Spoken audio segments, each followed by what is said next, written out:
Hello friends, कैसे हो आप सब। आप सभी का आपके अपने यूट्यूब चैनल पर स्वागत है। आज मैं लेकर आया हूं आपके लिए साइंस की एक नई सीरीज, जिसमें आपको पूरी की पूरी कंप्लीट साइंस कराई जाएगी। इस सीरीज में हम सबसे पहले कवर करेंगे बायोलॉजी। बायोलॉजी में ही हम बॉटनी पढ़ेंगे, और सेकंड नंबर पर कवर करेंगे हम केमिस्ट्री। थर्ड नंबर पर कवर करेंगे हम फिजिक्स। फिजिक्स तो ये हमें 3 विषय कवर करना है। बायोलॉजी के साथ हम बॉटनी कवर कर लेंगे। पूरी की पूरी हम साइंस इस सीरीज में कवर करेंगे। जो आपकी पूरी की पूरी साइंस है ना,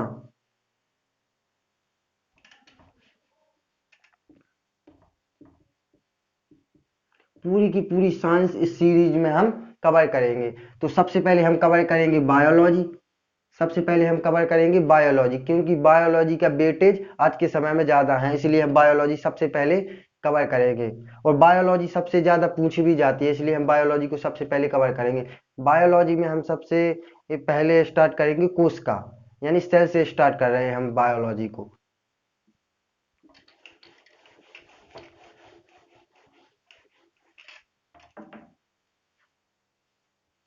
सेल हिंदी में कहते हैं कोशिका।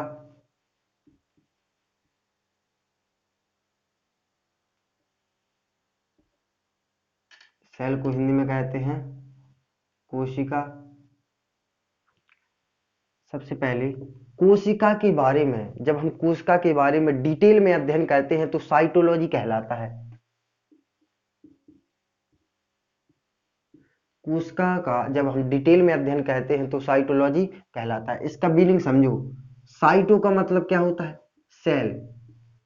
साइटो का मतलब होता है सेल। बायोलॉजी में साइटो का मतलब होता है सेल। जहां भी आपको साइटो मिल जाए, वहां आप समझ जाना कि कोशिका की बात हो रही है। और लॉजी का मतलब होता है टू स्टडी,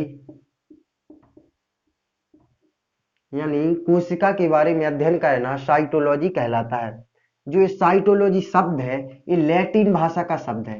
ये किस भाषा का शब्द है? लैटिन भाषा का शब्द है। और जो ये साइटोलॉजी शब्द दिया है, जो ये साइटोलॉजी शब्द दिया है, यानी टर्म दिया है, जो ये शब्द दिया है, ये हैटविंग नामक विज्ञान ने दिया है। किसने? हैटविंग नामक वैज्ञानिक ने साइटोलॉजी शब्द दिया है, टर्म दिया है। इतना आपको समझ में आ गया। अब कोशिका विज्ञान में सबसे पहले आए रॉबर्ट हुक। कोशिका विज्ञान में सबसे पहले आए रॉबर्ट हुक। ये आए सन 1665 में।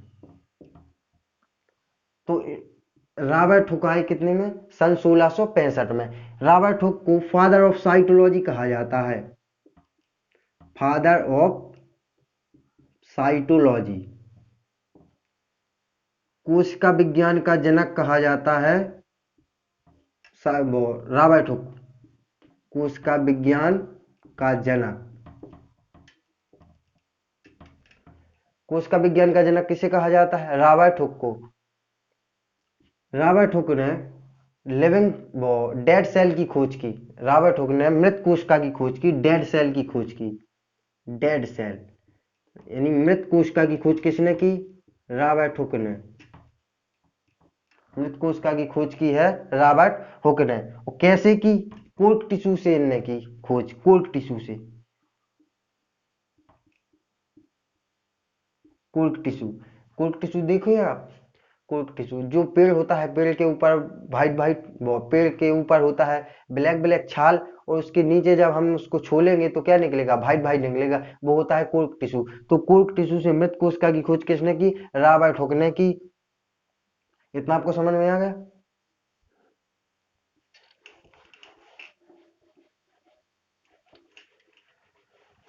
आप कहोगे सर टिश्यू का मतलब क्या होता है? तो टिश्यू टिश्यू का मतलब होता है group of cell. Group of cell. जब बहुत सारी कोशिकाएं मिल जाती हैं, इकट्ठी हो जाती हैं, तो उन्हें टिश्यू का नाम दे दिया जाता है। इसके बाद आए कोशिका विज्ञान में Antonie von Leeuwenhoek. Antonie van Leeuwenhoek.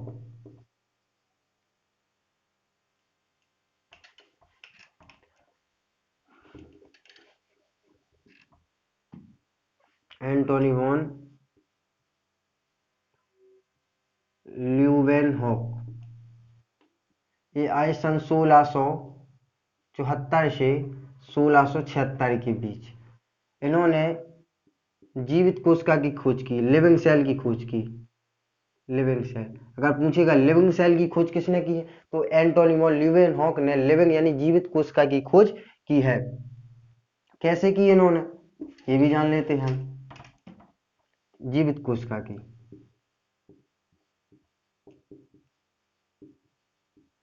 कहा जाता है एंटोनी वॉन ल्यूवेनहॉक अपने बगीचे में पेड़ पौधों को पानी डाल रहे थे, तो उनके हाथ में मिट्टी लग गई। उनके हाथ में क्या लग गई, मिट्टी लग गई। ये सॉइल है, मिट्टी लग गई।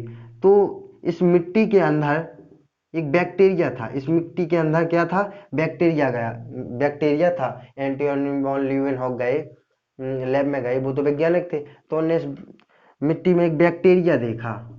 क्या देखा, बैक्टीरिया देखा। तो बैक्टीरिया तो लिविंग होता है, जीवित होता है, तो इन्होंने बैक्टीरिया के जरिए ही लिविंग सेल की खोज की है। इतना आप ध्यान रखना। अब 4 पॉइंट नोट कर लीजिए, 4 बिल्कुल एग्जाम में आते ही है, इनसे क्वेश्चन बनेगा 100%। देखो, चाहे आप आरबीसी हो, चाहे प्रोटोजोआ हो, आरबीसी हो, प्रोटोजोआ हो, स्पर्म्स हो, या आप बैक्टीरिया हो, इन चारों की खोज किसने की मालूम है? इन चारों की खोज की है एंटोनी वॉन ल्यूवेनहॉक ने। इन चारों की खोज की है एंटोनी वॉन ल्यूवेनहॉक ने। याद याद कहना, चाहे बैक्टीरिया हो, चाहे स्पर्म्स हो, या प्रोटोजोआ हो, आरबीसी हो, इन चारों की खोज की है एंटोनी वॉन ल्यूवेनहॉक ने। इतना आप याद रखना। आगे बढ़ते हैं।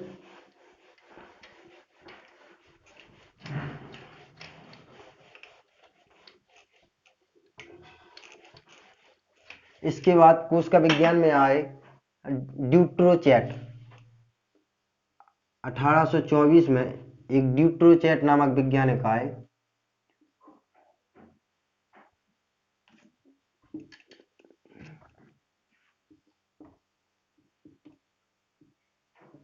ड्यूट्रोचैट नामक वैज्ञानिक आए 1824 में। इन्होंने कहा जब बहुत सारी कोशिकाएं मिल जाती हैं, जब बहुत सारी कोशिकाएं ऐसी मिल जाती हैं, तो वो टिश्यू बन जाता है। ये किसने कहा, ये कहा ड्यूट्रोचैट ने। जब बहुत सारी कोशिकाएं मिल जाती हैं तो वो उत्तक बन जाता है। ठीक है। अब इसके बाद आए सेलिडन एंड स्वान। इसके बाद आए सेलिडन एंड स्वान। सेलिडन एंड स्वान, ये दो वैज्ञानिक हैं, सेलिडन एंड स्वान। ये 1838 से 1839 के दशक में आए। इन्होंने क्या कहा, इन्होंने सेल थ्योरी दी, कोशिका सिद्धांत दिया।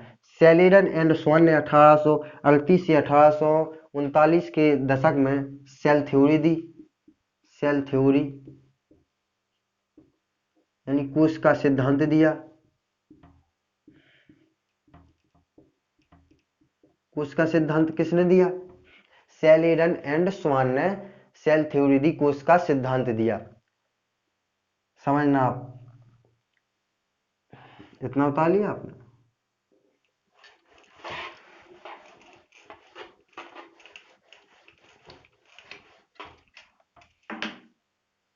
ये कोई कोशिका है, ये कोई सेल है। जब ऐसी बहुत सारी सेल जुड़ जाती हैं, बहुत सारी सेल जुड़ जाती हैं, तो वो क्या टिश्यू बन जाता है। टिश्यू बन जाता है यानी उत्तक बन जाता है। जब बहुत सारी उत्तक मिल जाते हैं, जब बहुत सारी उत्तक इकट्ठे हो जाते हैं, तो टिश्यू सिस्टम बन जाता है। टिश्यू सिस्टम बन जाता है, उत्तक तंत्र बन जाता है। जब बहुत सारी टिश्यू सिस्टम मिल जाते हैं तो ऑर्गन बन जाता है। जब बहुत सारे टिश्यू सिस्टम मिल जाते हैं तो एक अंग का निर्माण करते हैं, ऑर्गन का निर्माण करते हैं। जब बहुत सारे अंग मिल जाते हैं, जब बहुत सारे अंग ऑर्गन इकट्ठे हो जाते हैं तो वो ऑर्गन सिस्टम का निर्माण करते हैं, ऑर्गन सिस्टम बन जाता है, ठीक है, यानी अंग तंत्र बन जाता है। और जब बहुत सारे अंग तंत्र इकट्ठे हो जाते हैं, जब बहुत सारे अंग एक साथ हो जाते हैं तो उसे कहते हैं लिविंग बॉडी बन जाती है, लिविंग बॉडी यानी जीवित शरीर बन जाता है। जब हम एक खाली सिंगल सेल है, जब बहुत सारी कोशिकाएं मिल जाती हैं तो टिश्यू बन जाता है। जब टिश्यू बहुत सारे मिल जाते हैं टिश्यू सिस्टम बन जाता है। जब बहुत सारे टिश्यू सिस्टम मिल जाते हैं तो ऑर्गन बन जाता है। जब बहुत सारे ऑर्गन मिल जाते हैं तो ऑर्गन सिस्टम बन जाता है। जब बहुत सारे ऑर्गन सिस्टम मिल जाते हैं तो लिविंग बॉडी जीवित शरीर बन जाता है। आपको समझ में आया?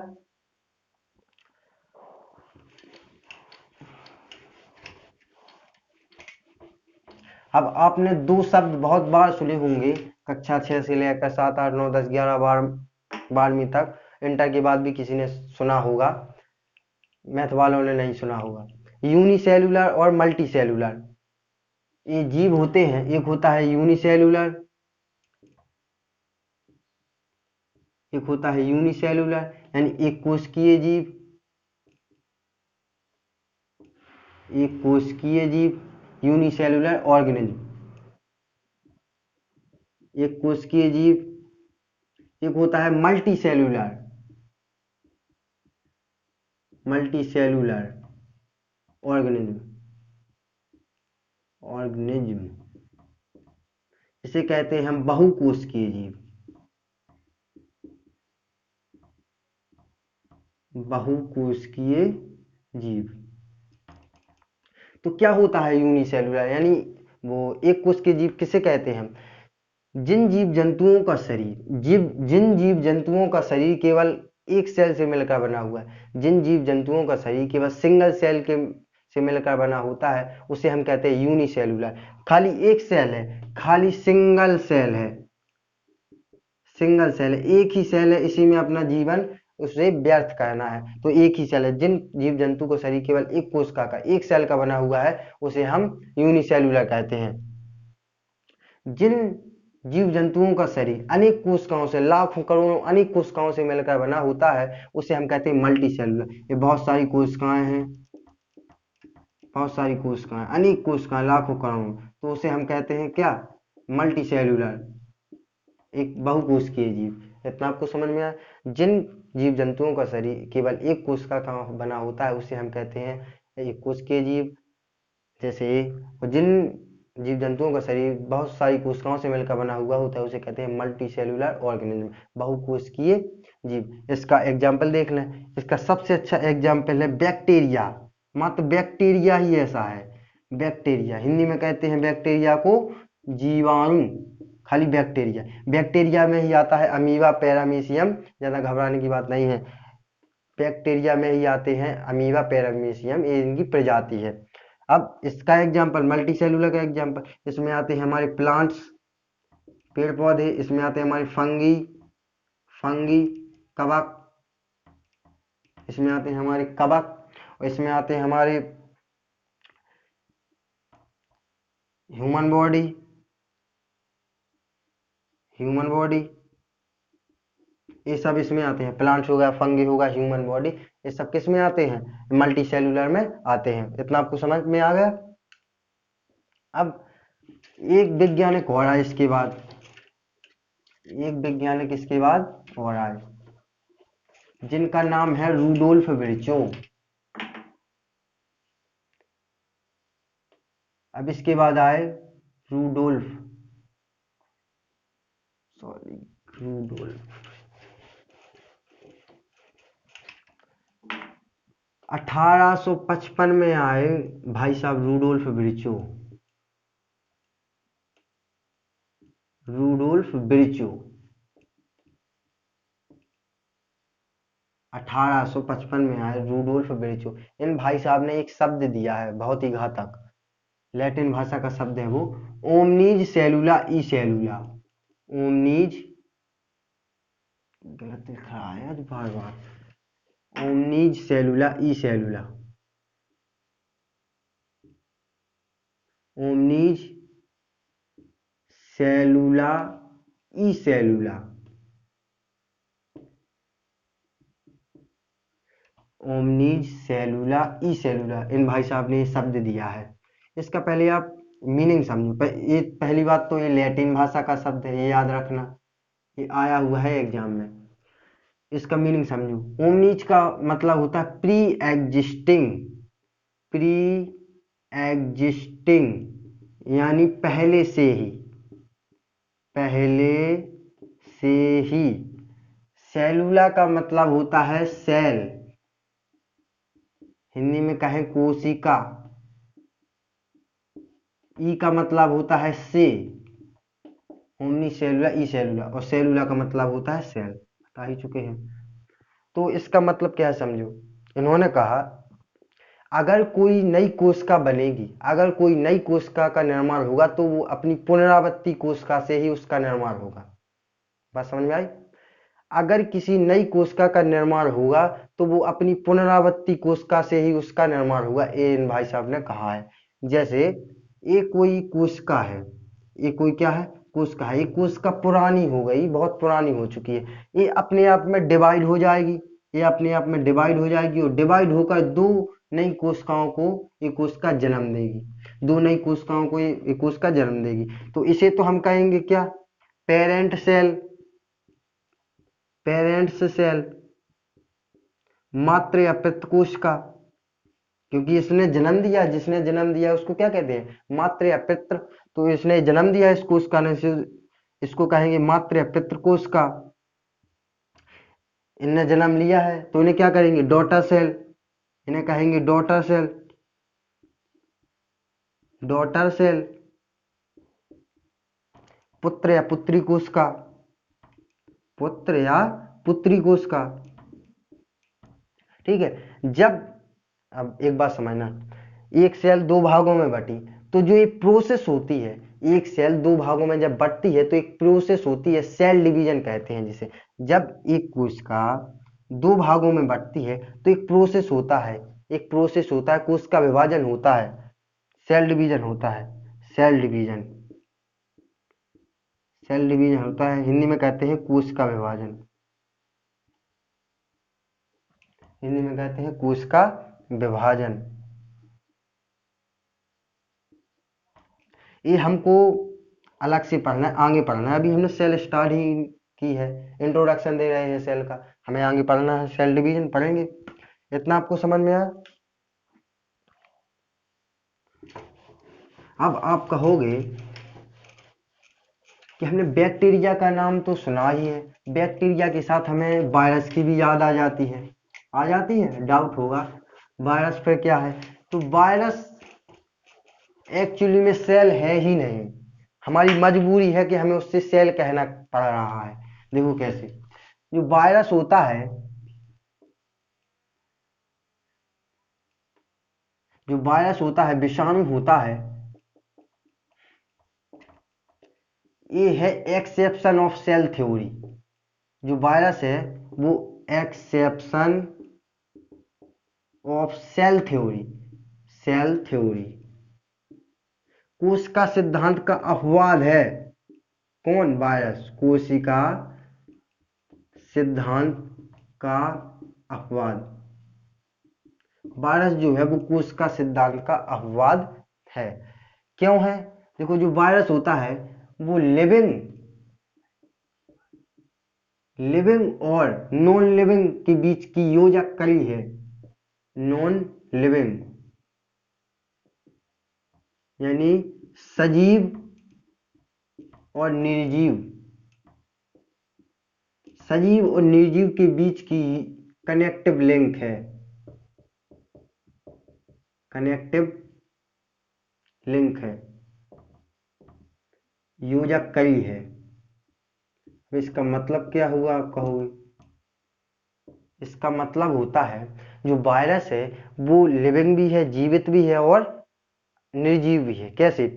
अगर वायरस वातावरण में रहेगा, एनवायरमेंट में रहेगा तो वो निर्जीव रहेगा, कुछ नहीं बिगाड़ सकता वायरस हमारा। लेकिन जैसे ही ये सजीव के अंदर गया, जैसे ही सजीव के अंदर गया, जीव जंतु के अंदर गया, तो ये जीवित हो जाता है, अपने आप स्वयं से ही जीवित हो जाता है। तो ये अपने कैसी फोटोकॉपी तैयार करने लगता है जिससे हम बीमार हो जाते हैं। ठीक है। तो जो वायरस है वो एक्सेप्शन ऑफ सेल थ्योरी, कोशिका सिद्धांत का अपवाद है, याद रखना। और जो वायरस है वो लिविंग और नॉन लिविंग के बीच की क्या है, कड़ी है, कनेक्टिव लिंक है। और एक क्वेश्चन और याद आ रहा है, जो वायरस होता है वो होस्ट सेल होता है। अब कहोगे होस्ट सेल, पोषित कोशिका होती है होस्ट सेल, पोषित। जो वायरस होता है वो होस्ट सेल होता है, पोषित कोशिका होती है, याद रखना। होस्ट का मतलब होता है यही सजीव और निर्जीव होता है, तो होस्ट सेल याद रखना। वायरस एक होस्ट सेल है, पोषित कोशिका है। ठीक है। अब इसके आगे बढ़े। अब कुछ क्वेश्चन लिख लो, बिल्कुल मोस्ट, जो आते ही हैं, बहुत बार पूछे गए हैं, बहुत बार, अनेकों बार पूछे गए हैं, अभी भी पूछे जाएंगे, बहुत मोस्ट है। सबसे पहला क्वेश्चन, अगर आपसे पूछे smallest cell of the universe, संसार की सबसे छोटी कोशिका कौन सी है, लिखें स्मॉलेस्ट,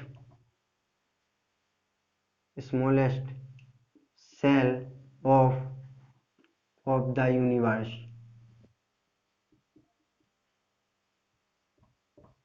हिंदी में लिखेंगे संसार की सबसे छोटी कोशिका, संसार की सबसे छोटी कोशिका।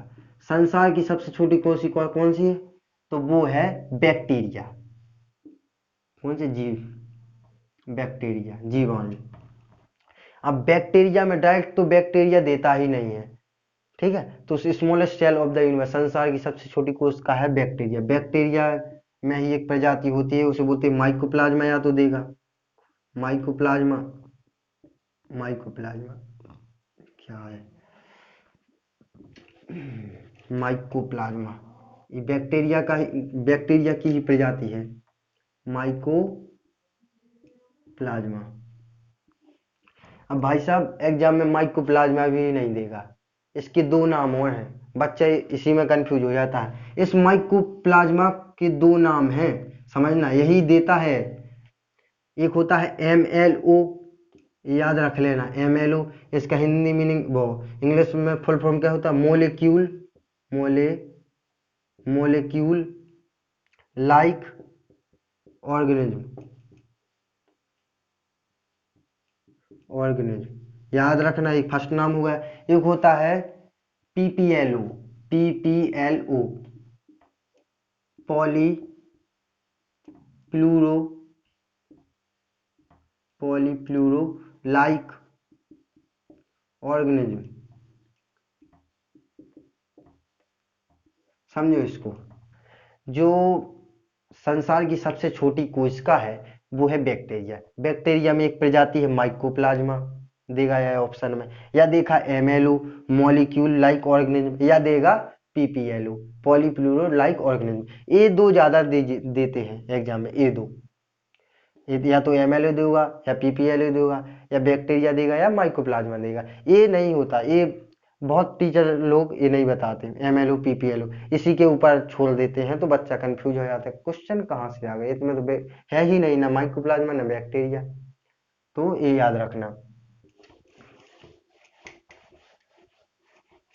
हम साइंस को कवर करेंगे फॉर ऑल कॉम्पिटिटिव एग्जाम, सभी एग्जामों की दृष्टि से, चाहे आपका कोई सा भी एग्जाम हो, इतनी हम गहराई से आपको ऊपर तक ले जाएंगे कि आपसे कोई भी क्वेश्चन नहीं छूटेगा, कोई भी क्वेश्चन नहीं छूटेगा, इतनी गारंटी है। अब सेकंड क्वेश्चन, सेकंड, अब कहते हैं largest cell of the universe, Hindi लिखो जिसको लिखना हो। संसार की सबसे बड़ी कोशिका, संसार की सबसे बड़ी कोशिका होती है ostrich egg, ostrich, ostrich egg, Hindi में कहते हैं शुतुरमुर्ग का अंडा, शुतुरमुर्ग, शुतुरमुर्ग का अंडा। संसार की सबसे जो बड़ी कोशिका है वो है शुतुरमुर्ग के अंडे की। अब क्वेश्चन तीसरा लिखो। ये तो हो गई भैया यूनिवर्स की, संसार की बात। अब क्या लेते हैं हम ह्यूमन बॉडी, मानव शरीर की बात। तो सबसे पहले हम देखते हैं longest cell of human body. मानव शरीर की सबसे बड़ी कोश, वो लंबी कोशिका, लॉन्गेस्ट है, कंफ्यूज मत होना।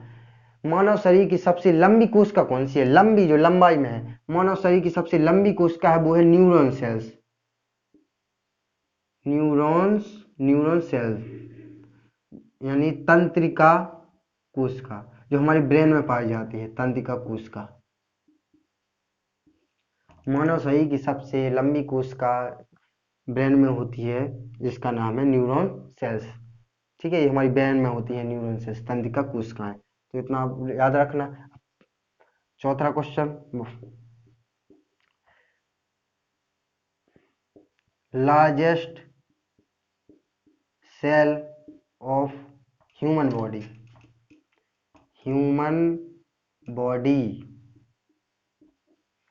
मानव शरीर की सबसे बड़ी कोशिका कौन सी है? मानव शरीर की सबसे बड़ी कोशिका कौन सी है? तो वो है, फीमेल में पाई जाती है, फीमेल का ओवम बोलो या ओवा बोलो। ठीक है, तो मानव शरीर की सबसे बड़ी कोशिका कौन सी है? फीमेल ओवम, फीमेल का अंडाणु, ओवा। इतना आपने देख लिया। एक क्वेश्चन और बचा।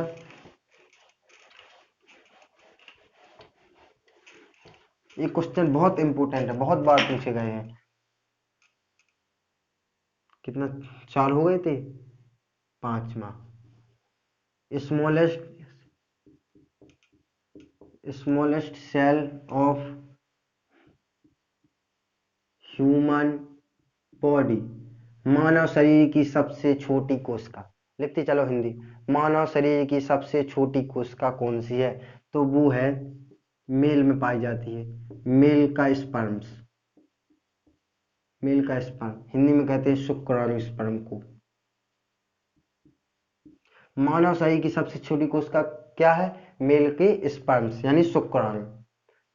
अब इतना याद होगा। अगर हाँ, 2 और लिख लो, आप 2 लिख लो, ब्लड में और लिख लो, ब्लड में